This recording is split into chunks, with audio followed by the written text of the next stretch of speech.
مشرح سودو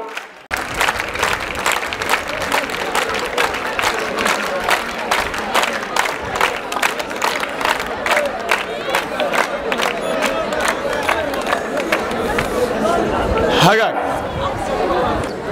ugu horeyn waxaa salaamayaa maamulka jaamacadda guddiga doorashada ciidamada ammaanka saxaafadda musharaxiinta saaxiibada ee igula loolamaya hoggaanka ugu sarreeya ururka ardada iyo ardayda quruxda iyo qaayaha iyo qiimaha mudan ee hortayda fadhiya waxaan ku salaamayaa assalaamu calaykum waraxmatullaahi wabarakaatuh magacaygu waa Axmed Warsamo Horeeye waxaan ku dhashay ku barbaaray waxna ku bartay degmada taariikhiga ee Burtile Puntland Soomaaliya haddana waxaan ka tirsanahay jaamacadda Boosaaso waxaan halkan idinkula wadaagayaa qorshahayga siyaasiga iyo midkayga horumarineed ee aan ka damacsanahay jaamacadda Boosaaso faraca Garowe haddii Ilaahay subxaanahu wa ta'aala ay u guuleeyo mudanayaal iyo marwooyin booyaal iyo baayooyin hanadayaal iyo huunooyin khudbadayda caawa waxay ku salaysan tahay 3 qaybood oo kala ah qaybta koowaad taariikh nololeedkayga oo kooban qaybta labaad waxyaabaha igu dhaliyay inaan isu soo taago xilkan iyo qorshahayga saddexaad ee ka damacsanahay inaan ka qabto jaamacadda Boosaaso University faraceeda Garowe haddii aad ii ogolaataan codka kalsoonida ugu horeyntii waxaan ka mid ahay arday jaamacadda Boosaaso faraca Garowe waxaan daraasayaa cilmiga ganacsiga iyo maamulka casriga ah qaybta bangiyada islaamiga iyo maaliyadda waxaan ahay musharax u taagan qabashada hoggaanka ardayda jaamacadda waxaan ahay nin haysta khibrad 5 sano oo taasoo la xiriirta heerarka kala duwan ee hoggaamineed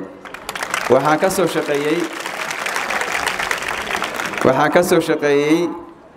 midaynta iyo horumarinta ardayda macaahidda Al-Faatix guud ahaan Soomaaliya gaar ahaan Puntland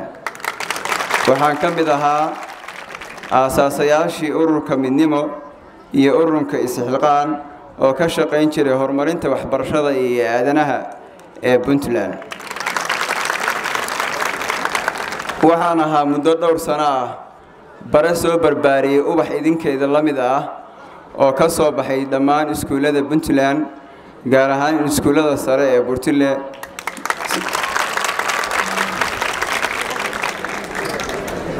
mudanayaal iyo marwooyin waxaan rabaa inaan idin la wadaago waxyaabaha igu dhaliyay inaan isu soo taago xilkan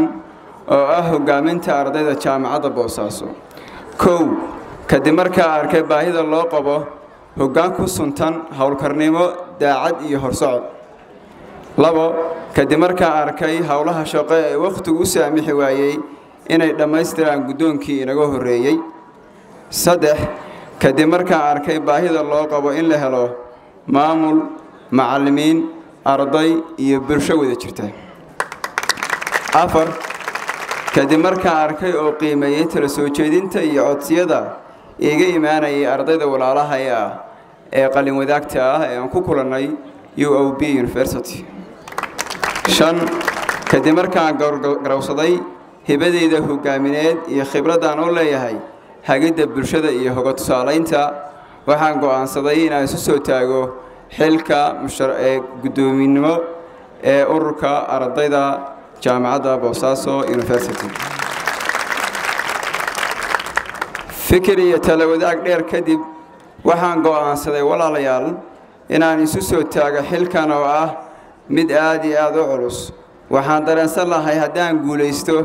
inaan walaalahay ka guuleysan ee aan u guuleystay waxaan rabaa walaalayaal inaan idin la wadaago qorshahayga siyaasiga ee buddiga u ah ee aan xambaarsanahay iyo fikirkayga salmiga ah ee hayaanka dheer aan ugu soo jiray inaan maanta ka dhabeeyo idinkuna aad qayb ka noqon doontaan hayaankaas oo aad reerka ruun barwaaqale ku furi doontaan subaxa biri subaxa haddii ee bayd waxay qorshaysan haddii Ilaahay subxaanahu wa ta'aala igu guuleeyo inaan qabto qodobadan ugu muhiimsan yihiin kow xoojinta xiriirka ardayda iyo jaamacadda ka dhaxeeya labo u qoreemida iyo ogaanshaha ardayda baahiyaha gaarka ah ka tirsanaya jaamacadda anigoo furaya akoonka taakulaynta dadka danyarta ah saddex qabashada barnaamijyo horumarineed oo ku saabsan kor u qaadida xirfadaha iyo aqoonta ardayda kaasoo aan ugu magac daray UOB Good Talent oo ah barnaamij aan ku soo bandhigayo ardayda hibooyinka qarsoon Ilaahay u siiyay laakiin waayay cid hogaamisa oo arintaasi dhaqaajisa diyaar baan u ahay inay hibooyinkooda soo bandhigaan si ay u noqdaan una caawiyaan u taageeraan mustaqbalkooda waalidkooda dalkooda dadkooda iyo diinteena barakaysan sidoo kale qabashada tartamada ciyaaraha kubadda cagta tartamada aqoomaadka taasoo ay ku tartami doonaan dhammaan kulliyadaha iyo filliyada kala duwan ee ka baxa jaamacadda qodobka shanaad furista maktabadda kulliyadda shareecada islaamiga ah taasoo diinta islaamka ay saldhig u tahay ilaahayna subxaanahu wa ta'aala quraankiisa uu ku leeyahay inna nahnu nasalna dhikra wa inna lahu lahaafidun diyaar baan u ahay barnaamijkaas inaan qayb ka noqdo ilaahay idinkiisa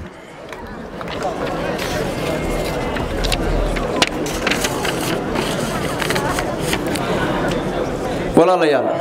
anigu wax walba ma aqaan waxaan sa aqaanaa siday u kala horeeyaan baahiyaha jaamacadda ka jira waxa kale oo aqaanaa waxaan aqoon cidaan u doonan lahaa oo idinka ah ilaahay subxaanahu wa ta'aala quraankiisa wuxuu ku leeyahay ij'alni ala khalaa'ifil ardi inni xafiidun caliim taas ayaan aaminsanahay idinka doonaya waxaana go'aansaday inaan idin soo hor istaago oo idinka codsado codkiina kalsoonida leh walaalayaal mudanayaal iyo marwooyin waxa idinka codsanayaa inaa ii hibaysaan codkiina si loo helo isbedel taariikh ah oo dhaxal iyo dhito u noqda dhammaan mustaqbalkeena aana u rumaysaan riyooyinkii iyo ahdaaftii iyo qorshayaashii aynu muddada dheer ku taamaynay waxa idinka codsanayaa mudanayaal subaxa biri subaxa ee 24 bisha ku beegan tahay inaad ku cibaadaysataan codkiina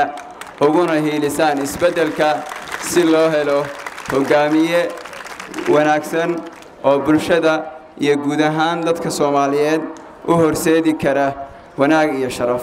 walaalayaal codkiina intuu gacantiina ku jiro ayuu ammaano yahay ammaanada inoo ilaaliya maxaa yeelay ammaanada dhirkana waa diiday dhulkuna waa diiday laakiin bini aadan baa qaaday ammaanada aad qaadeen hadda la habawdaan waa idinkula xisaabtamaya maalin dhow oo adduunka iyo maalin fog ee aakhirada ah diyaarna u noqonina inaad habaabisaan iyo waxa weeye masiirkii jaamacadda iyo dhammaan ardayda UOB aad iyo aad baa u mahadsantihiin intaas ku soo gabagabeynaya wixii aan khaldayna shaydaan bay ka ahaatay naftayda wixii aan saxana ilaahay subxaanahu wa ta'aala ayaan u hibeeyay wassalaamu calaykum waraxmatullaahi wabarakaatuh